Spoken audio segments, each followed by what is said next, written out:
Hello everyone. Welcome back to the Tiny Fungi Truthcast. I've got a bug in my eye. It's nice. It's a good start. Yeah. We're talking today about anti-inflammatory foods. So how to fight inflammation with food. It's an important topic because the biggest problem facing people right now in terms of their general health is chronic inflammation. And where does that come from? It all starts with the food you put in your mouth. It's all the food you put in your mouth, really, isn't it? That's what I said. Yep, you did do. So we've all heard the term, but what is inflammation? So you've got inflammation when you injure yourself and you get swelling and redness and pain. But then what we're talking about chronic inflammation is when your immune system is basically stuck in on mode. So that's affecting your entire system then. It's your brain, it's your hormones, it's like every system is being disrupted by this chronic inflammation. So what triggers chronic inflammation? Inflammation is caused by many things, but probably the most common one that we all eat a lot of at the moment is sugar. And it's not that all sugar is bad, it's that too much sugar is bad. And here's why. Too much sugar causes blood sugar spikes. That causes the body to release stress signals and immune messengers that trigger inflammation. Speaking of anti-inflammatory foods and not too much sugar, I just found these have kind of been forgotten about, haven't they? Just a patch of raspberries, but they're golden. I don't think I've ever seen them like this before. And they're perfectly ripe and they're absolutely delicious. So I'm not an expert in this, but this is an easy way to think of what sugar does in your body. Because when you think of sugar, it's this sticky substance, and when it's in your body, it sticks and it makes this gunk. So it sticks to proteins in your body, and then your body doesn't recognize those proteins and it triggers an immune response. So a little bit of sugar or complex sugars, your body's going to be able to absorb and use for energy, and that's fine. But when you're constantly eating too much sugar and there's too much sugar in the system, it's going to create this low-level inflammation. So the next thing we want to talk about is seed oils. Seed oils are particularly bad for the body, and it's quite simple really. They're not a food. Essentially, the reason they're bad for you is because your body has no idea what it is. We've only been making seed oils for about 100, 150 years, depending on the seed. Sesame oil probably is the oldest one. But stuff like oilseed rape and rapeseed oil, canola oil, grapeseed oil, all of these things are a modern product that we used to use as things like engine lubricants a long time ago. And your body just does not recognize it as a food. So when it goes in, basically there's an immune reaction that happens to these seed oils. They're not healthy, they're not safe, and they're driving chronic inflammation. So some other foods that cause inflammation, we can't really call them foods, are ultra-processed foods, artificial sweeteners, gluten, alcohol. We did a whole episode on gluten if you want to check out the science and all the reasons why you should basically cut gluten out of your diet, whether or not you have celiac disease. But all of those things are things really that they're just not natural whole foods, so you're really best to just cut them out and enjoy all of the foods that we're going to talk about in a minute that are anti-inflammatory. Okay, so just really quickly while we're here, gut dysbiosis is when your microbes and your bacteria in your gut are not in an optimum balance. That too can be a source of inflammation. Another couple of things that cause inflammation: stress and sleep.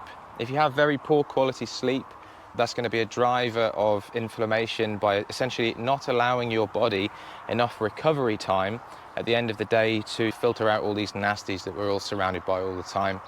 Stress, very similarly, your mind and your body are linked, and if you're stressing all the time, your body's not going to be functioning optimally. And just another quick one on sleep. Your mitochondria are going to function a lot better if you get the right amount of sleep. That's 7-8 hours a night. It might be more for some people. It's probably not going to be less. I mean, 6 hours is really not enough sleep. Sleep is where your body repairs itself, and that's going on a cellular level. Now, your mitochondria are those little bad boys in your cells which are generating all of the body's energy. All of the ATP production is done by your mitochondria. So we want to have good sleep, low inflammation, clean sources of energy, and that's going to make you have happy mitochondria in your body and more energy. So Hippocrates said over 2,000 years ago, all disease starts in the gut. So with our modern diets, we've kind of just gone completely off track of what we're supposed to be eating, what our bodies can recognize, what's good for us, and then we've got epidemics of all kinds of diseases and illnesses. So some of the best foods to eat, anti-inflammatory foods, olive oil, packed with oleocanthal, amazing anti-inflammatory food that you can put onto your salads. It's so hot out there. Yeah, it's just like an olive tree. Get It's away not with that. though, is it? It's a plum tree. We can pretend. Look, It's a plum olives. tree. Very cool. It's not really. We're in England. It's a plum. Tell me about olive oil. Olive oil's full of oleocanthals. That's a natural COX2 inhibitor, so it acts like an ibuprofen in your body, which is incredible. Turmeric is another one, a superfood. You can use it dried, you can use fresh roots, and that's full of curcumin, which is anti-inflammatory, literally lowers your CRP markers, which is your inflammatory gene expression. So berries are massively anti-inflammatory. Things like raspberries, strawberries, blueberries. The only caveat with this is they have to be organic, because if they're not organic, they're covered in crap, and that's going to go in through your gut and then make you very poorly later in life. So why are berries good? They have got polyphenols, flavonoids, all of those cool things which are going to be massively anti-inflammatory and antioxidant. Mushrooms. Well, we are the mushroom people, so we should know a thing or two about mushrooms. You've got beta-glucans, polysaccharides, which modulates immunity and inflammation. They are directly anti-inflammatory. Most of them are anti-cancer in various different ways. They are the real superfoods. It doesn't take long to find wild greens this time of year. You've got nettles here. There's also a couple of dandelions just down there. Here. That's dandelion greens. Obviously, you want to make sure that they've not been sprayed with anything. But this time of year, they're absolutely everywhere, and this is nature's antihistamine. So nettles and cleavers are really good for your liver and kidney function. Fantastic. Free food as well. You can just cook these, eat them, make nettle soups, do teas, extracts. Organ meats is another one, basically a superfood, anti-inflammatory food. So if you eat meat, organ meats are very affordable cuts of meat. You really want to make sure you're getting grass-fed, so you're avoiding anything artificial that's been added or non-organic grains in the food. So you might want to avoid meat that has not been fed on grass, and the reason is that when the animal is growing, if it's injected with steroids, growth hormones, antibiotics, that kind of thing, the body of the animal pushes those chemicals into the fats, and the fats are a fundamental part of the muscle, and you're going to end up ingesting those chemicals. And it's the same for the human body. If you have a high chemical load, your fats are going to be full of those chemicals. So that's why we want to try and avoid all of those chemicals generally. Organ meats, if they're grass-fed, are incredibly healthy because the body of, let's say, a cow is storing all of the goodness from that grass in its liver. So it's very high in nutrients. It's one of the most nutrient-dense foods you can get. Simple as that. Another one we're going to mention is fermented foods. So anything that's been pickled, fermented, what's happened during that fermentation process is all of these beneficial bacteria have been released or made through the fermentation process, and it's such a simple process. You can make them yourself from cabbage. We did one a couple of weeks ago from cauliflower leaf. So you get the cauliflower leaf, some salt, massage it for a few minutes, pop it in a jar, and then after 2 weeks you've got this amazing, delicious superfood. You just add a little bit, like a tablespoon, on the side of every meal, and then you're absolutely filling your gut with these good bacteria and just preventing that gut dysbiosis and feeding the good guys in your gut. So an anti-inflammatory diet is so important because every time you eat something, you can be choosing inflammation or anti-inflammation. Inflammation is the core driver behind so many things like depression, Alzheimer's, cancer, autoimmune conditions, and even heart disease. Eat a gooseberry. So the message is, eat a gooseberry. Just choose anti-inflammatory foods. Make sure it's organic. Nice.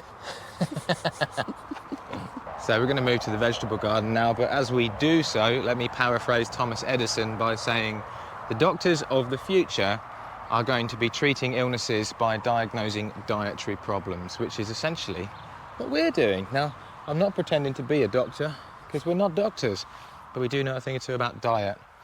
And that's why we're growing this lovely vegetable garden here on a small patch of waste ground. Yes. If you watched our episode 2, which was the dirt on healthy food, we actually planted up these potatoes. So the rows in here are potatoes. They've been growing now for about 5 weeks, which is pretty amazing how big they are. They are in dire need of some water because it suddenly got really hot. But yeah, in 5 weeks, this was completely bare. And then we've got 1, 2, 3, 4, 5, 6, 7 rows of potatoes.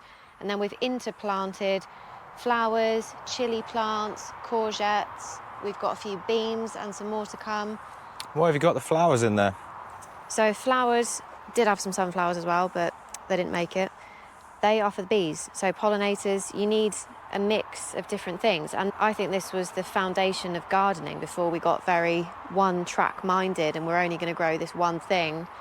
It's, working with nature, because you get, in the wild, you don't just get a patch of just only one thing ever. It's always a mix of flowers and greens and different things. It's funny that you talk about the foundations of gardening and health in general is actually just growing natural food, because nowadays we actually have multinational companies designing food that is inflammatory. So you eat it and you become inflamed. Then the same multinational corporations design the drugs to treat the inflammation that you are then suffering from. So that's cancer drugs, chemotherapy drugs. Even ibuprofen. We just said about olive oil having this ibuprofen-like effect in the body. And then you've got companies selling you ibuprofen for pain that you're in. And you've got things to help with your digestion because you're not eating the natural fermented foods that are supposed to help you with digestion, and vinegars and things like that. These are all natural things that we've just completely forgotten about, really. It's really modern diet that has caused this. Like, your granny would have been drinking vinegar every morning. That's only 2 people ago.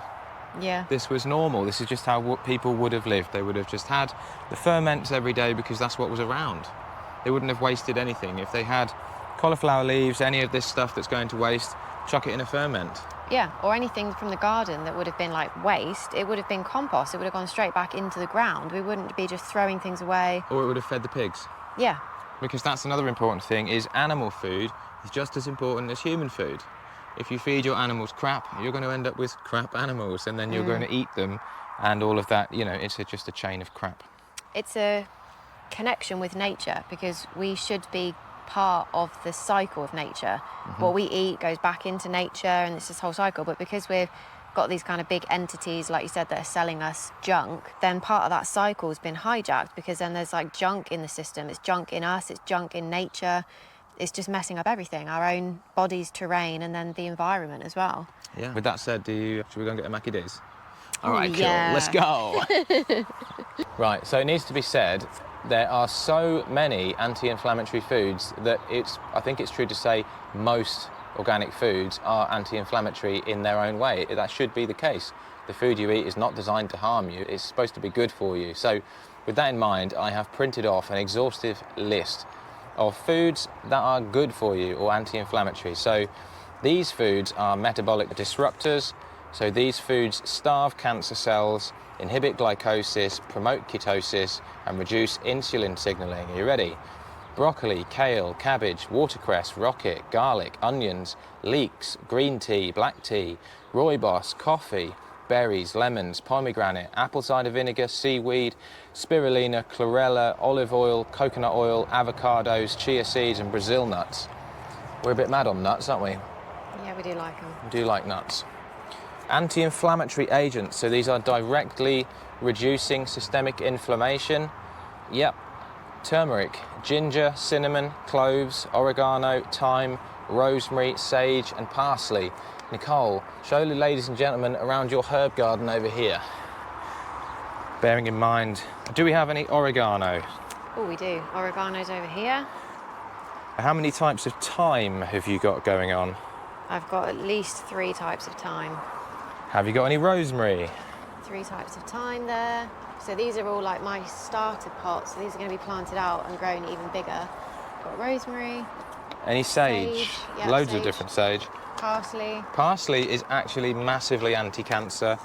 Don't quote me, but there will be a tincture that we are bringing out in the next few months that is going to have a lot of parsley in it because it is massively anti-cancer. So, mitochondria. Mitochondrial support foods and apoptosis inducers. Apoptosis is the death of cancer cells. What foods can you eat that will trigger the death of cancer cells? Now that's a very loaded statement, but these are factual things. It's not my opinion. So, apoptosis inducers: shiitake, maitake, reishi, turkey tail, and cordyceps. So that's medicinal mushrooms. You can find all of those on our website. Green tea, liver. So that has to be grass-fed organic liver. Seaweed, olive oil, coconut oil. Immune modulators are really good if you're having chemo or after chemo to help your body recover. So that's going to be medicinal mushrooms, sauerkraut, kimchi, kefir, yogurt, bone broth, and herbs. So again, all of this kind of stuff. So these are not like special flown in from another country foods. These are just, you grow them at home, you can grow them with your neighbours. Just make sure they're organic, otherwise you're covering all of this lovely healthy food in toxic crap that you don't want. Right, last one. Detox and hormone clearance support. This is going to be stuff like foods to help you flush your liver, your kidneys, your lymphatic system, your gastrointestinal tract.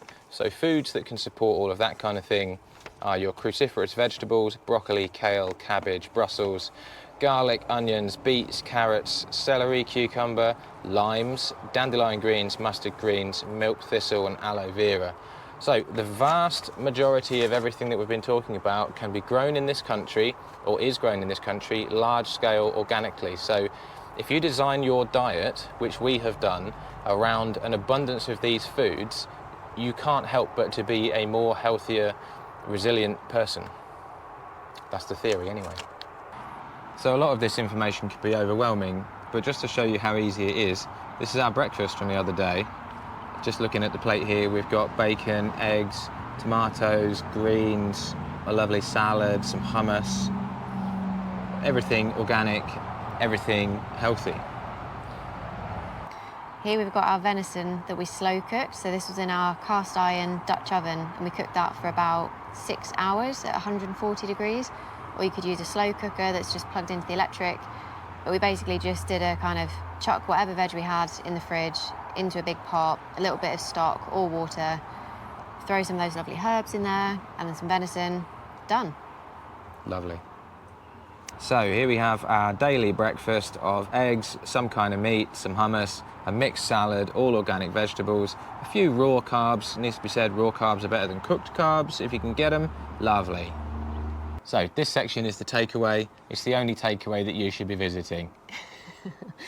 Yeah, there's a lot in this episode. So the first thing to take away from it, I think, is that inflammation is your body trying to tell you something, whether that is the food that you're eating, the sleep or lack of sleep, the stress that you're under, some sort of environmental toxin. Like, your body is trying to tell you something through inflammation, whether that's joint pain, skin problems.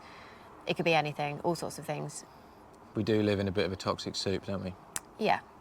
And we're living in like the fastest paced environment. Everybody's always on, and then our immune systems are always switched on by all of these foods. So you've got to listen to that inflammation and just start taking steps to an anti-inflammatory lifestyle. You don't have to do everything all at once. It can be overwhelming, and that's not the point of this, to try and overwhelm you and say, oh, you're doing everything wrong. It's to provide a fairly exhaustive list of just things you can incorporate into your diet or throw out of your diet that's going to help your body immensely. So takeaway number 2 is don't do everything at once, one thing at a time. There we go. I just said that, didn't I? Yep. So takeaway number 3, food is not the enemy. Exactly. All of these ultra-processed foods and modern foods full of sugar and refined carbohydrates, they're the enemy. But nature's food, so nature's carbohydrates like potatoes, carrots, all these root vegetables, all the herbs that we showed you, the fruits, everything that's come from nature, that's organic and just how nature intended it to be, our bodies know exactly what to do with that, and that is going to fuel you, that is going to actively fight inflammation, it's going to make you healthier, happier, vibrant in every way. Can we just call it what it really is? Ultra-processed food is not food. It's a chemical experiment. Yes, and if you eat ultra-processed food, you are a chemical experiment too, and we all know how that ends. Yeah, it's just being mindful of the ingredients. If you look at something and you can't pronounce it, or it sounds like a chemistry exam, you're looking at that, that's not food. No. It should be tomato. Ah, tomato, that's the ingredient. Like, Also, just another one, why is an organic carrot labelled differently to a carrot? Because the actual carrot, and I'm stealing this off a carrot farmer, by the way, that was on Instagram, his carrots are organic. They should be called carrots, and you should buy them knowing that they're safe. But actually, you have to buy the organic carrots and pay 3 times as much to actually get safe food. you look back at past episodes, we talked about food, growing your own, just trying to do your best with veg box schemes, allotments, like, just do your best. And like we said, point number 2, just one thing at a time. It's not to overwhelm you and go, oh my God, everything's poison. It's just, we did do that a bit. That's how we ended up here. But one thing at a time, and just focus on that one next thing. What's the one thing you can remove, and what's the one thing that you can add, and then just make that part of your lifestyle. Takeaway number 4, prioritise food. You are literally made of food. This is all the food that you've ever eaten. This is what we are made of. So when you understand that concept, you will make better food choices, because your body is made of all the food that you've ever eaten. Yeah, and the energy that's gone into the foods that you eat becomes the energy that you have in your body. So if you raise it up your priority list of things that you have to do in life and pay for, your body will thank you, and then your whole life will thank you, because you won't have so many chronic illnesses, so many problems, you'll have more energy, you'll sleep better. It's all round an amazing idea to prioritise the food that you eat. So linking this all into mushrooms, mushrooms are obviously our thing, and we make everything that we do anti-inflammatory, just because all the ingredients we use in our products are anti-inflammatory. So the mushrooms that we either buy that are organically farmed or wild foraged from around here in Northamptonshire, nettles, cleavers, we make our own fermented mushroom vinegars. It's all anti-inflammatory and amazing stuff, and it can help on your journey of becoming more anti-inflamed. Yeah, less inflamed. Less inflamed, that's the one. That's it. So yeah, if you've got any questions, you want to talk to us about our products, you can find us on the website. Leave a comment in the description. Leave a comment in the description. We're so good at this. Podcasting. Yeah, comment in the description. We've got the link to our website, and yes, and I've made a little, like a cheat sheet thing for anti-inflammatory foods. That's going to be on the resources page on our website, which you can just click in the description and get to that. Yep. If you've got any ideas, you want us to talk about something specific, leave it in the comments. We would love to talk to you. That's it. See you next time. Have a nice one.